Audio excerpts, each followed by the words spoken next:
this age, I am decluttering to make my life easier, not to impress anyone. Hi, I'm Heather Ann with Heather Ann in Progress, and today I am going to share 5 things that I have decluttered in midlife that I do not miss at all. So a few years ago, when I first was running this YouTube channel, I focused primarily on decluttering, and I intend to do the same this time around. There will be some other videos, but I'm going to kick things back off again with this bit of a decluttering video. Now, a lot of times you hear decluttering associated with minimalism. I am not a minimalist. I try to think of it more in terms of being intentional about what I own. And I still have plenty of stuff. I've gotten rid of so much, and I still have so much more. So the first thing I have decluttered in midlife that I do not miss at all is an overstuffed closet. I no longer have too many clothes, nor do I keep clothes that don't fit. So in ye olden days, before I really started on my decluttering journey, I wasn't a big retail shopper. I did not go commit retail therapy, but if I saw something at the thrift store that I thought was cute or on clearance that I thought was cute, I most definitely picked it up and brought it home, whether it really fit into my current wardrobe or whether it really fit into my current lifestyle or not. As such, my fairly sizable closet was completely overstuffed and packed. Not only the curtain rod, but the floor, the top shelf, all of it full of clothes. And I only wore about 20% of it, maybe. And the 20% I wore, I struggled to get in and out of the closet because I had too many clothes.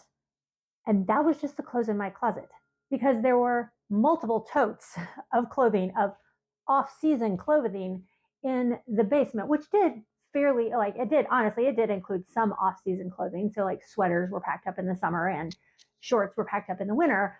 But there were a lot of that aspirational clothing that reflected a person I might like to be or a lifestyle I might like to live, but not who I was or the life I lived. There was plenty of that in those totes too. I first started with minimizing my clothing when I read a book called The 333 Project. I will link it in the description and also put the name of the author here because I cannot remember right now while I'm thinking about it. And that is the idea of that you pick 33 articles of clothing and you keep them in your closet as active rotation for 3 months, and then you rotate them. And so you don't have to get rid of the clothes you are not wearing in the way the 333 Project works, but you do keep what you have actively out in use down to a minimal amount. And I tried that, and it was life-changing. At this point, I've got it modified. I don't really rotate like in and out of my closet anymore. I have the big mirrored sliding doors on my closet. And so the left side are the things that I am actively wearing and rotating between, and the right side are off-season things. I don't have to dress up very often, but for my work, if I'm currently running a webinar, I might need to put on a businessier attire. And so some of those things that I don't use all the time are on the right side. And then I do have a tote that I put shorts in the summer and sweaters in. That would be backwards. Shorts in the winter and sweaters in the summer. That takes up just a little bit of room on the floor of my closet. And I have adapted that over time. And within that, this is probably too much detail, but I'm going to explain real quick. All of the tops are on the left. All of the pants are on the right. And then when I put them away in the middle at night after I get out of my clothes, and I'm putting some of them away because I don't wash everything every day because it's not good for your fabric. And also is not great for the environment. I will put them in the middle so that the shirts are then proceeding to the left and the pants are then proceeding to the right. And then the next day I just get whatever shirts on the left and whatever pants are on the right. And if I need a layering piece because it's winter, I will grab a cardigan and the next in line cardigan, because everything I own goes together. And that's it. It makes it so easy to get dressed in the morning. And decision fatigue, one of the things I will talk about hopefully in the future, definitely in the future on this channel, is a little bit about some of the sort of mindset things that help me just exist in my day-to-day life and be more efficient and more productive and allow myself more free time because they free up my time. And decision fatigue is one of those things that I will probably talk a little bit more about, but decision fatigue is the idea that we have only a certain amount of decision-making capability in a given day. And we want to be careful about how we spend that decision-making energy so that we have capacity to make decisions about things that are important. And so to that end, I try to make all the easy things as decision-free as possible so that I'm not using up fuel out of my decision-making tank on things like what to wear every day. Also, what to eat for breakfast. I eat the same two things every day for breakfast. That's a video for a different day. And so having that very minimum wardrobe, only things that fit, only things that fit my lifestyle, that fit my body, makes it so much easier to just open my closet, grab something. I know it's something I'm going to love. I put it on and I go. I haven't wasted any decision-making power on what clothes I'm going to wear that day.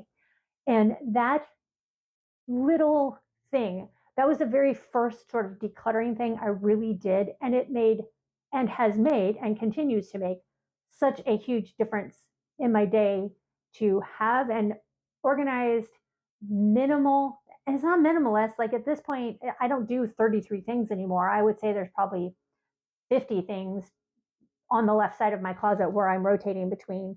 But they're all things I love. Like I don't open the door and go, oh no, because you open the closet, you grab something. In the pre-days, I would open the closet and I'd look at something and I'm like, no, I'm just not feeling that today. I don't have any of those in my closet. Anything I grab is going to be something I love and I feel comfortable wearing. Not only is that saved like space in my closet and saved using up my decision-making fuel tank, it saves a lot of money too, because I'm much pickier about what I buy because I don't want to overcrowd that closet because that one thing has made such a difference. So declutter. It is winter, and just now, right before I decided to hit the record button, I've had this little show up. So excuse me, I will try to edit out most of that, but I'm afraid some might slip in. So decluttered thing number one, clothing. I don't have too much of it, and I don't have what doesn't fit. I didn't talk about that doesn't fit. Let me backtrack for just a second. I understand wanting to keep a little bit, especially if you are in the process of changing your body structure, one way or another. But if you have worked really hard to do a new thing, whichever body weight side that is, don't you want to go out and buy new stuff when you reach that goal? So maybe keep a couple things that just were really important to you and that had meaning, and then get rid of the rest of them and plan to go shopping when you make your new goal. So that is another reason I do not keep things that don't fit. So on to number two. The number two thing I do not keep that I have decluttered, okay, that I am still in the process of decluttering. I do not miss as I am going along, because I am still in that valley of decluttering on this, is sentimental items. If everything is sentimental, nothing is sentimental. And how sentimental is that random tchotchke from your grandmother sitting in a box in the closet or the basement? Going back to those two households that I was the last family member standing. Part of that was, especially my grandmother's household, was that she was the last family member standing. And she was responsible for cleaning up a lot of her family's prior to her estates. And so she had stories about all of these items. And there were a lot of items in her house we didn't know where they came from. There was some bougie teddy bear in her estate sale, a stife or something like that. I don't even remember exactly. And the estate sale people were like, oh, you want to keep this because people think these are such sentimental things for people's families. And my mom and my sister and I were like, we have no idea where that came from. We sold the bear. And be intentional about what you keep that is sentimental, because literally if everything is sentimental and or it's stuffed in a box someplace, that's not being sentimental. A, get it out and use it. get it out and put it someplace where you can see it and enjoy it. Yes, if you have like toddlers, you may want to be careful about keeping your great aunt's bone china out where it's accessible. But if it's important, make sure that you have it out and you're enjoying it, because it's not the thing that makes an item sentimental is not the item. It is the memory associated with that item. Keep them out, use them, and if it's not something that you can keep out or use, or if it's something you're keeping because you've been told it was sentimental, but you personally do not have a sentimental value placed on that item, it is okay to let it go. Let it go bring someone else joy. Let it fulfill someone else's joy. I'm not even going to try to say the French word. So I am the moderator for a local Buy Nothing group where I live. And one of the things I love about using the Buy Nothing group for getting, obviously, if something is of value, I will sell it. But even if I sell it, whether I give it away on Buy Nothing group or whether I sell an item, I always send the story of that item with it, if I know it. Of course, we have the bear that I don't know where the bear came from, right? So if I know the story, I send the story along with the item, because that's really the thing that's important about it. And I've heard from people who have bought things from me years later. I have heard from people who have gotten things for free from me on the Buy Nothing group years later, how special the item is to them because it came with that story, because that's what makes it sentimental. Get the sentimental things out, use them, make them part of your day-to-day life. And if you can't, they don't fit your life, or they give you a negative emotion and you're only holding on to them out of some sort of guilt, don't. Pick and choose the things that are sentimental in your life and keep those, and let the others go bring someone else joy. And maybe a little extra cash for you, whether you sell it or give it away. So, number 2, thing that I decluttered that I do not miss, sentimental items. But I am still decluttering sentimental items. I still have so many things in my basement from mostly my grandmother's estate. Number 3, mediocre kitchen supplies.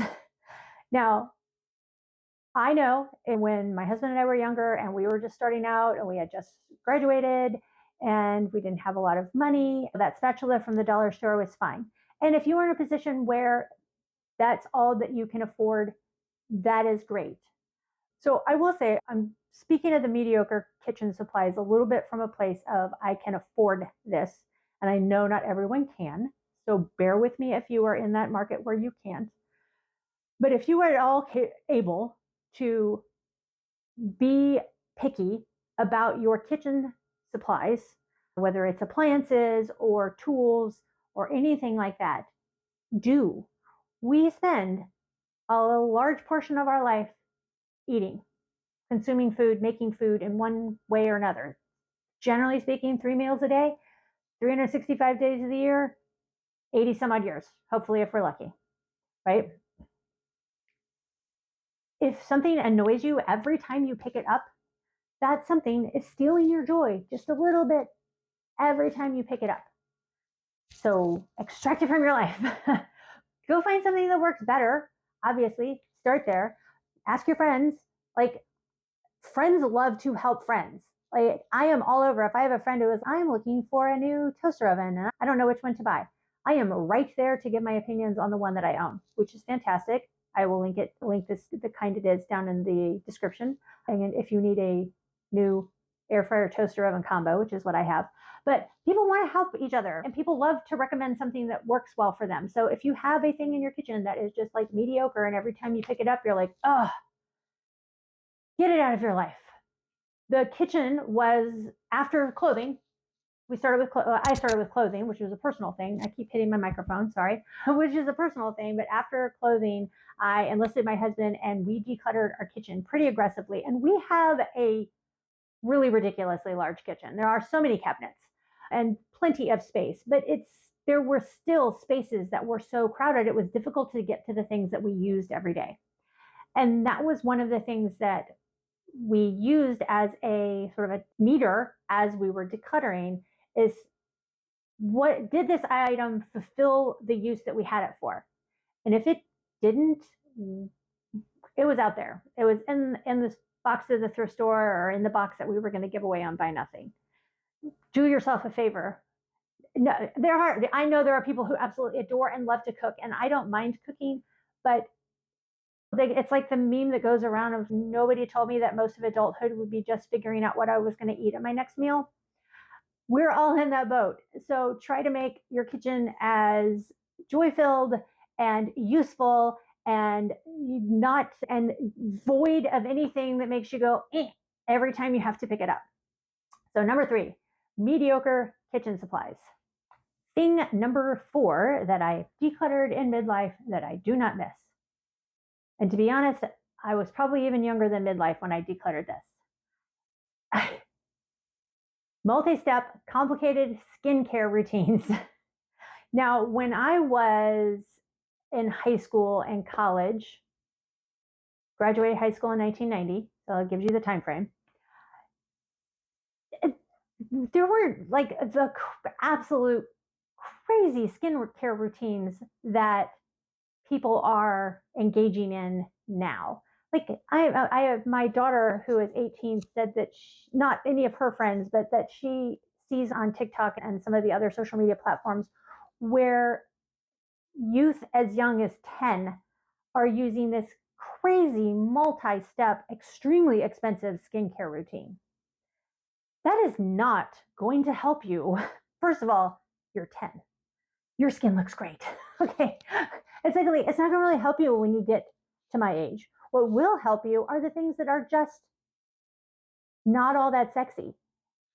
Eat well, stay out of the sun, exercise, don't smoke at all, moderate, if any, consumption of alcohol. Like the healthy living stuff that people have told you will help you live longer are also going to help you look younger for longer.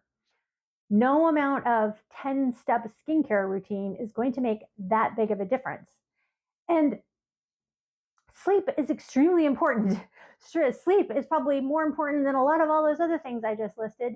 And yet we're spending 30 minutes on a skincare routine every night and another however many minutes in the morning when it's really not that making that big of a difference.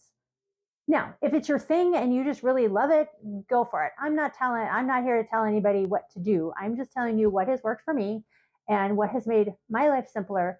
And that is having a pretty minimal skincare routine. All of my skincare items are things that I can buy from the drugstore. I use a lot of CeraVe. I have a fairly minimal skincare routine and I have a fairly minimal makeup routine. I might do a video on that if it's of interest. Beauty is not really the niche I feel like I can talk about because, again, I have a pretty simple routine. But if you're interested, let me know. I will be happy to tell you what I do. And I might list some of the products I use in the comments here, in the description here to help you. But that has been something that I'm like, at nighttime, I just want to go to bed. I don't want to take time away from reading because I usually always read before bed. I don't want to take time away from reading to do a bunch of stuff. So I wash my face in the shower. I put on an eye cream and a face cream, and that's it. And in the morning, I will wipe my face again with some witch hazel, and I use a tinted moisturizer and then put on makeup. That's pretty much it.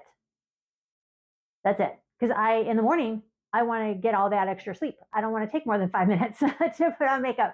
And in the evening, I want to have extra reading time. So I don't want to take more than 5 minutes to take my makeup off and get myself ready to bed. And that has been, I mean, it hasn't saved all the time in the world, I guess, but it certainly saved time. It saved money. And I think I look pretty darn good for my age. So I'm not complaining. So number 4, I have decluttered a complicated multi-step skin care routine. Ain't got time for that. All right, and number 5, which actually relates back to number 2 in the sentimental items. I have decluttered the past seasons of motherhood. Especially as a homeschool parent, we have a lot of stuff. We have a lot of books. We have a lot of art supplies. We have a lot of art completed and semi-completed art projects. And again, there are some things that are sentimental that I will hold on to. but I cannot hold on to them all. My kids are 18 and 22. They have known me as somebody who is, again, not minimalist. I wish there was a better word, but intentional about what we kept. They have known me in my decluttering era far longer than they have known me in my must hoard all of the things scarcity mindset era.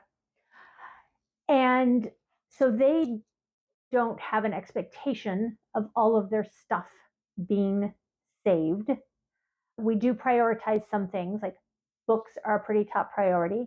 Their favorite books when they were little, like we still have Moo Ba La La La, and we still have my son's absolute favorite Bob the Builder book that I probably, if I thought about it for a minute, still have memorized. I do still have Moo Ba La La La memorized, by the way.